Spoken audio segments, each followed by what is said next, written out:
तिकडे निलेश घायवाला पासपोर्ट देणाऱ्या पोलिसांची आता चौकशी होणार आहे। पुणे पोलीस या पोलिसांची चौकशी करणार आहेत। अहिल्यानगर पोलिसांनी घायवळ याचं पासपोर्ट व्हेरिफिकेशन केलं होतं। चौकशीसाठी हजर राहण्यासाठी आता नोटीस देण्यात आली आहे।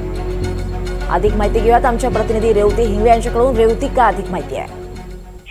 दीपाली, खरं तर कुख्यात गुंड निलेश घायवाळ जो कोथरूड गोळीबार प्रकरणानंतर पुन्हा चर्चेत आला होता, जेव्हा सगळे धागेदोरे तपासण्यात आलेले होते तेव्हा अशी बाब समोर आली की तो लंडनला फरार झालेला आहे आणि त्यासाठी बनावट पत्त्याच्या आधारे त्यांनी पासपोर्ट बनवला। त्यासोबतच नावात देखील काहीसा फेरफार केल्याचं समजलं आणि व्हेरिफिकेशन न होता त्याला पासपोर्ट मिळाला। तर या सगळ्या पार्श्वभूमीवरती आता पुणे पोलिसांनी अहिल्यानगर मधल्या पत्त्यावरती जे पोलीस व्हेरिफिकेशनसाठी गेलेले होते पोलीस अधिकारी, त्यांना नोटीस बजावलेली आहे। त्यांची चौकशी करण्यात येणार आहे। जे तत्कालीन पोलीस होते त्या पोलीस स्टेशनमध्ये किंवा त्या भागात जे पोलीस व्हेरिफिकेशनसाठी आलेले अधिकारी होते त्यांना पुणे पोलिसांनी नोटीस बजावलेली आहे आणि चौकशीसाठी उपस्थित राहावं असं त्या नोटीसमध्ये म्हटलेलं आहे। त्यासोबतच अशी देखील शक्यता वर्तवली जाते की पोलीस व्हेरिफिकेशन न होता